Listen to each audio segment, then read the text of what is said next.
C'est sur Instagram que la vidéo polémique a été postée le 7 mai dernier.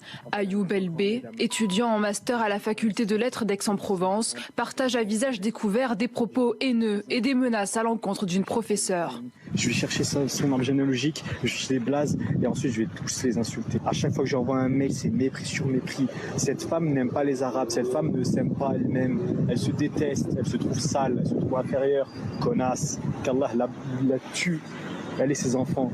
Le syndicat étudiant uni donne l'alerte. Aix-Marseille Université a bien été informée de cette situation qu'elle prend très au sérieux.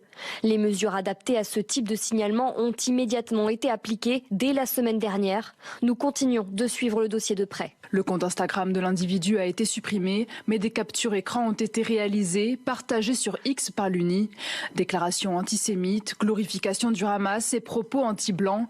La violence est explicite. Opération Bouillave des Blancs, vendredi 7 juillet sur le Coran, ils vont payer. Le 22 mai, l'université signale l'affaire au procureur de la République d'Aix-en-Provence qui engage une procédure disciplinaire interne. Une enquête préliminaire a été ouverte le 23 mai.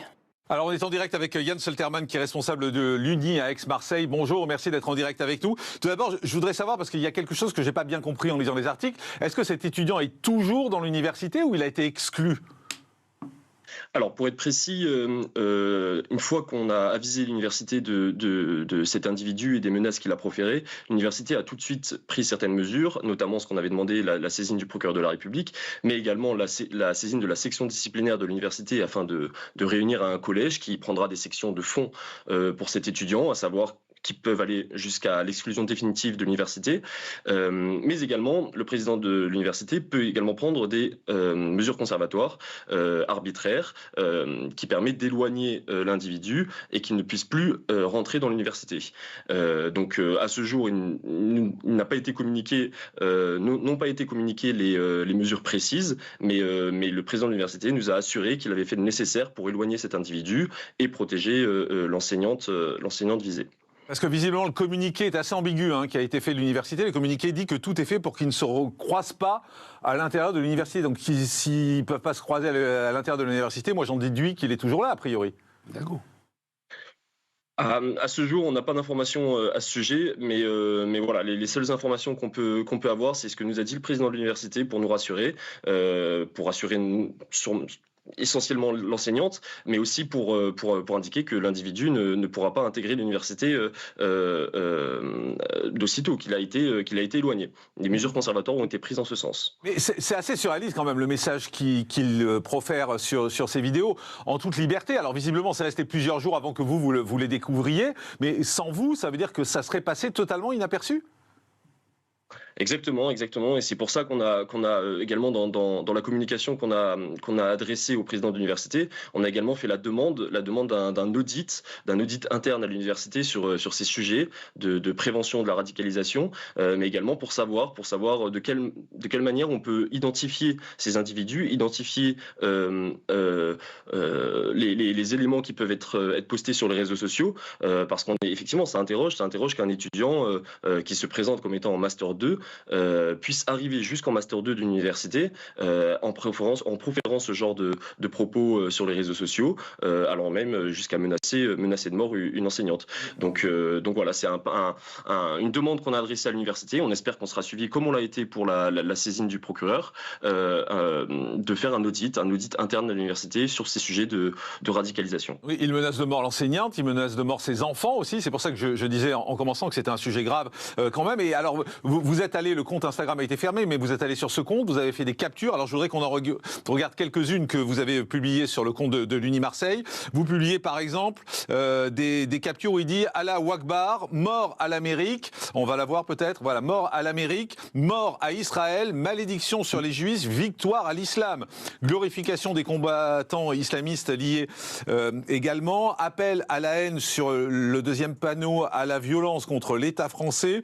Apologie de la lutte armée marxiste, de glorification du FPLP. Ensuite, on a racisme anti-blanc, diffusion d'appels à la haine contre les blancs, références révolutionnaires. Enfin, il y en a dans tous les sens. C'est totalement surréaliste ce qu'on voit. Profil Instagram. Alors oui, tiens, c'est pas mal aussi ça. Son profil Instagram, il se décrit avec la mention qu'Allah fracasse la France. qu'Allah fracasse la France. Et ce garçon est à l'université tranquillement ?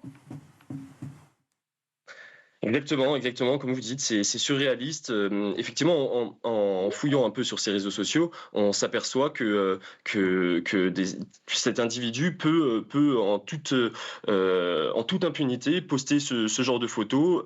Donc c'est clairement de l'apologie du terrorisme, hein, pour ce qui est des combattants du Hamas ou des slogans antisémites, sans parler des textes effectivement anti-France et des appels au meurtre de blancs. Donc c'est du racisme anti-blanc caractérisé et des messages pour de l'appel à la violence envers les forces de l'ordre, en expliquant que tuer un flic c'est le début du bonheur, par exemple. Donc voilà, c'est ce genre d'éléments qu'un individu, qu'un étudiant peut poster sur les réseaux sociaux en toute impunité. Donc c'est pour ça qu'au-delà de la vidéo très grave de menaces de mort envers son enseignante, il est nécessaire de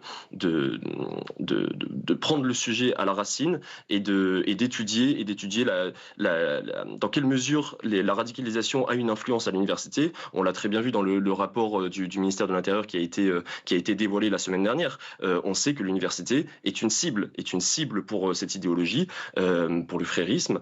On sait que les étudiants, notamment dans les cités Crous, ces étudiants bénéficient d'une chambre universitaire au Crous. On a par ailleurs également alerté la direction du Crous à ce sujet afin que des mesures soient prises pour qu'ils perdent cette chambre étudiante.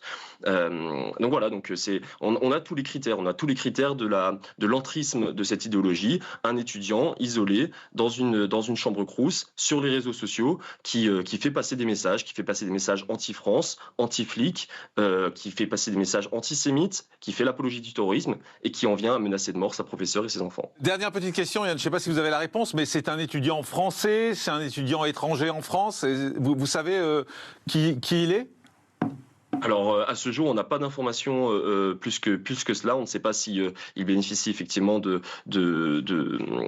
l'accueil en France d'un titre de séjour en tant qu'étudiant ou s'il est lui-même français. On n'a pas du tout cette information, mais on suivra tout ça de très près car on siège également, nous, notre association, dans la section disciplinaire de l'université qui sera chargée de juger cet étudiant eu égard aux sanctions qui peuvent être prises pour cet étudiant. Ouais. Merci beaucoup. Merci Yann Solterman, responsable de l'Uni ex-Marseille. Franck Tapiro, je vous vois faire